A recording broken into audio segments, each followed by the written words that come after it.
Hello, everyone, and welcome to our circle of Anne Salve women.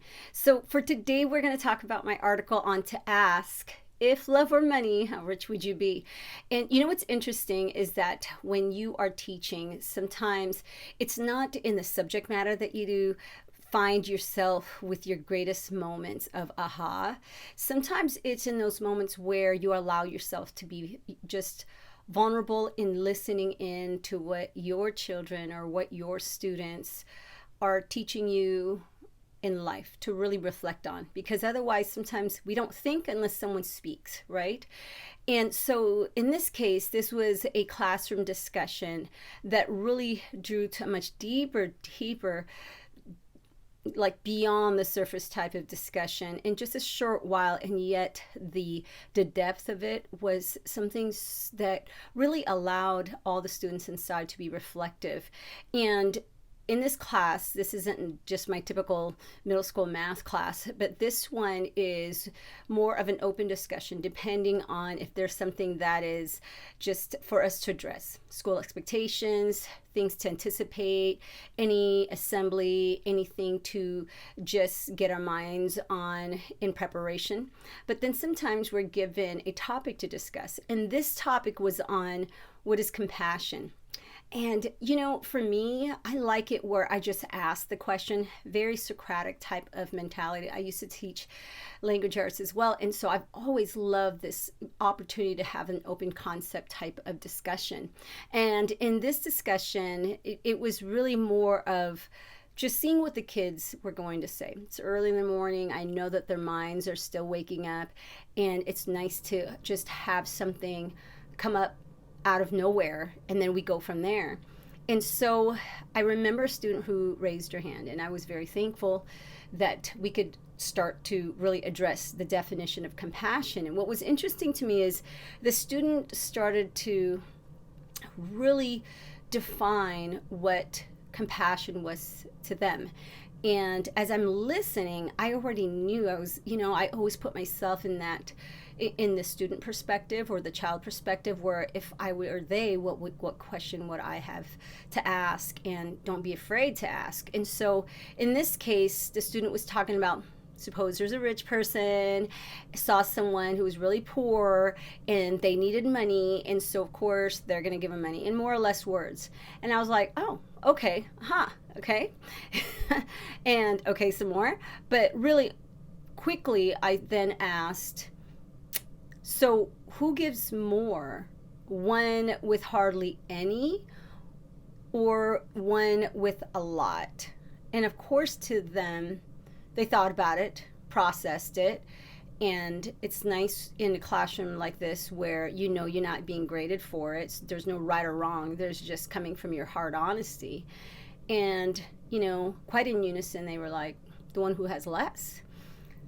And so then I had to ask, well, then, does compassion have everything to do with how much money one has to give? And again, that pause. And I know that they're being reflective of the question. And they're growing. We adults are growing. And we have to understand that certain questions like that, we may think, oh, that's such a simple one to ask. And yet when you really stop and think, there are things that start to enter your mind, and sometimes you start to put yourself in that situation. And it's interesting because they didn't have to tell me. I knew that even though they hadn't lived enough, they were really wondering, does it have to do everything with money? I mean, what have I heard? What have I seen? What have I felt? And all of a sudden when they say no, it was almost like a questionable no, like no, because they were asked, it was, as a student, and my children do this as well, where if they're uncertain, you respond in a way where it's almost as if they're asking you to lead the way. And I typically try again not to create that pathway for them to think that I'm making them think that I'm defining it for them. It's in their heart to know, and it's in their experiences and their journeys to know. And dare I not really get into their pathway to create it for them, where then all of a sudden it seems like I put them there.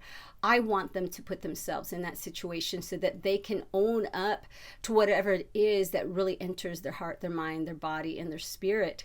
And so, we ended up with a conversation, and they turn and talk to each other about, at the end, like, what does compassion mean to you now? And what could you be doing to really have or exemplify or share or, exhibit compassion? And we went through and finished off with the slides that were given to us as to ways they could be showing compassion around the school or to their peers or just everywhere that they possibly can be. And I thought that was a very good ending, because not only was it giving them some ideas, but it really didn't mention anything, if I can recall, about having to have money. It was always about your servitude, what you could do to help others. And, amazing how when you're giving them a list that they can be reflective. And then when they have that open conversation to share with others, like, how can you be compassionate? They have more ideas. It's not as if they didn't know them. It's just that they have to be reminded. And that's how we are in life. I know that for myself as I grow up, because we're still growing up. I don't know about you, but this is why I reflect so much on my own thoughts and the things that come out of my mouth, because it's so important to go, are you doing what you're saying? And, it's like, do as I say, but now not as I do. And you always want to be the example of what the children should become, right? And so in the midst of wifing, in the midst of and I call it wifing, that's my word, in the midst of parenting, and then of course my husband coaching, and that's his passion and my passion in teaching at the moment.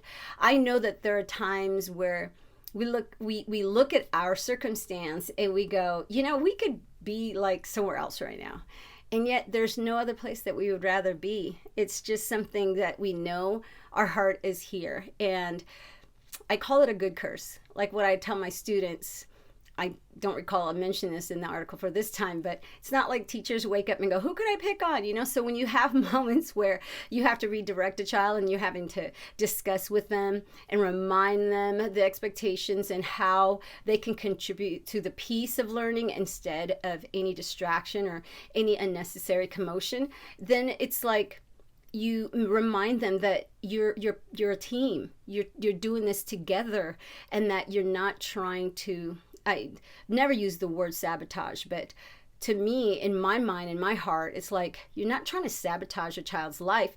You're really trying to put yourself in a position where you're guiding them along and hoping that they don't make any mistakes in reaching for whatever they aspire to be and whatever goals that they've created for themselves. Like, you're rooting them on. And sometimes it's hard and difficult because they're in that position where they don't think anyone cares, especially in middle school. I mean, we were there. Right? Our hormones kicking in. And so there's so much self-doubt. There's so much of me against the world mentality. And you have to keep reminding them, we're on the same team.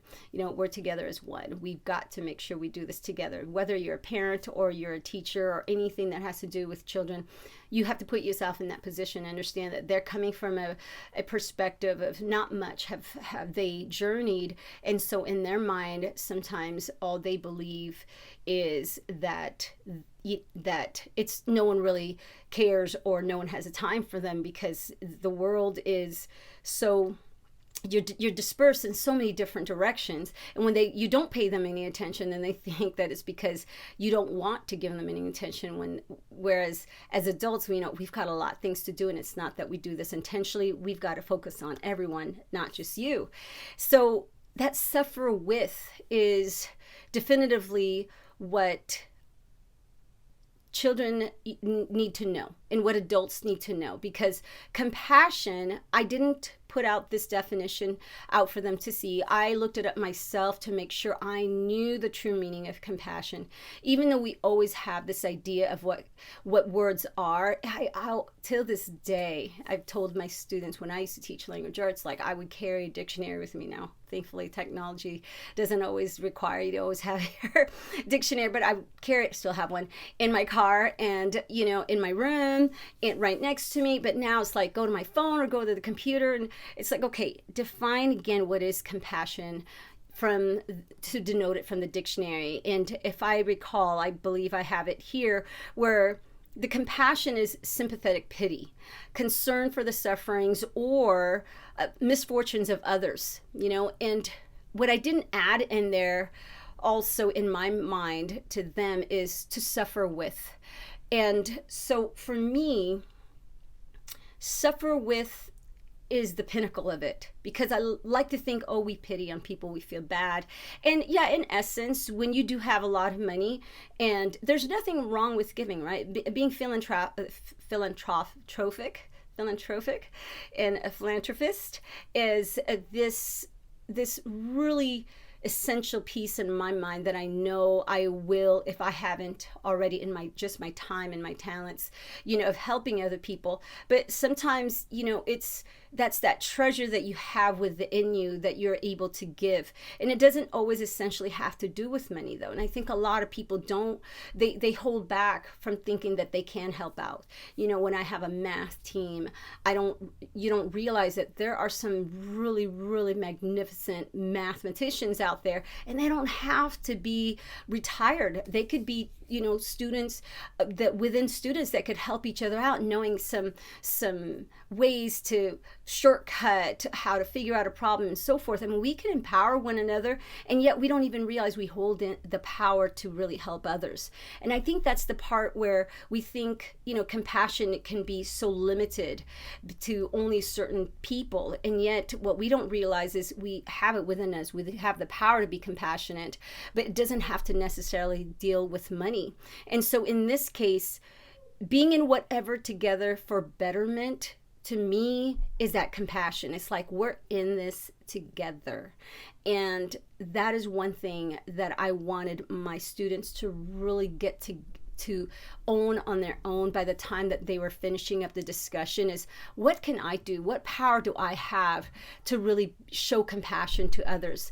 And it's just that amazing feeling of like seeing that the students, whether they got a little bit of it or a lot of it, and that they're able to now grow from it and leave the room being bigger and better from it all, and carrying some form of knowledge or wisdom, and feeling empowered to do something that's just good, that's in the light, that's bright, that's shining for someone else other than themselves.